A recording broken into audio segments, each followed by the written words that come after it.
Good morning, Jai Shri Krishna. Welcome to ધ્વનિની લવારી day 3. જો સવાર પડી ગઈ છે અને ધ્વનિબેનને ઉઠાડવાનું કામ ચાલુ થઈ ગયું છે. અને આજે છે વાસી ઉત્તરાયણ. આપણા સુરતમાં તો વાસી ઉત્તરાયણ કરે છે, બીજે કશે કરતા હોય કે ના કરતા હોય ખબર નથી. અને જો ધ્વનિબેન ઉઠી ગયા છે અને જો નાસ્તા પાણી ને બધું થઈ ગયું છે ને ધ્વનિબેન લવારી કરવા બેસી ગયા છે મારા સાથે. અને જો એના નખ કેટલા દિવસથી મોટા થઈ ગયા હતા પણ કટ કરવા નહોતી દેતી. આજે તો બી લઈને બેસાડી દીધી છે કે ચાલ નખ કટ કરી નાખતો તને અહીંયા લઈ જશે, પપ્પા લઈ આવી આપશે. તો કે સારું મમ્મી કટ કરી દો. તો ધ્વનિબેનના નખ કટ થાય છે.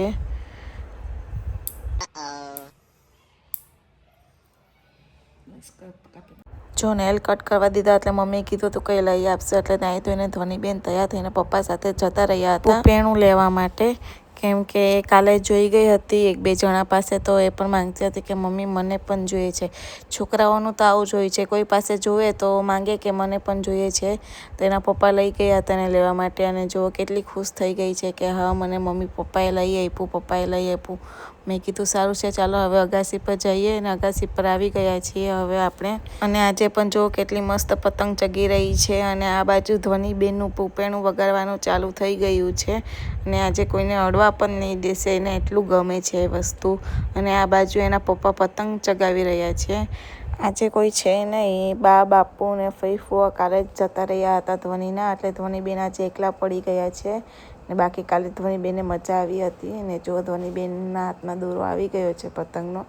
અને ધ્વનિબેન પતંગ ચગાવી રહ્યા છે. ઉડી મારી ઉડી ઉડી મારી ઉડી ઉડી મારી ઉડી પતંગ, અલા ઉડી પતંગ.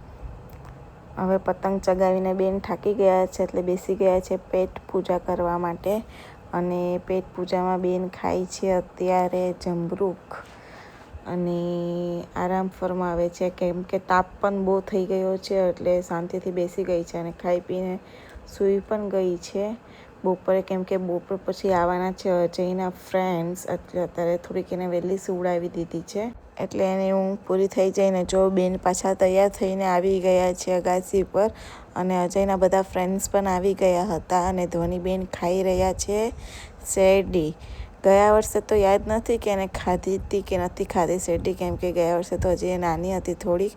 પણ આ વર્ષે ધ્વનિબેનને શેરડી બહુ જ ભાવે છે. ને જો આકાશમાં કેવી મસ્ત પતંગ ચગી રહી છે, પવન પણ સારો હતો એટલે મજા આવે છે પતંગ ચગાવવાની. અને ધ્વનિબેનનો જો ડાન્સ ચાલુ થઈ ગયો છે, સામે ડીજે વાગતું હતું તો એનો ડાન્સ ચાલુ થઈ ગયો છે. પોતાનો જ પડછાઈ જોઈને ડાન્સ કરી રહી છે ધ્વનિબેન. જો સાંજ પણ પડી ગઈ છે ને પતંગ હજી પણ મસ્ત ચગી રહી છે. હા મુરલીવાળા.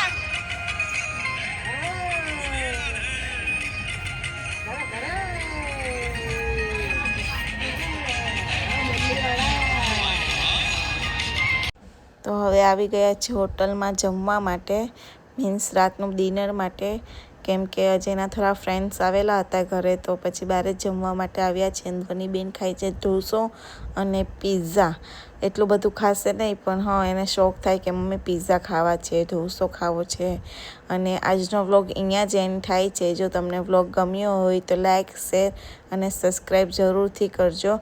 અને બાય બાય, ગુડ નાઇટ, જય શ્રી કૃષ્ણ.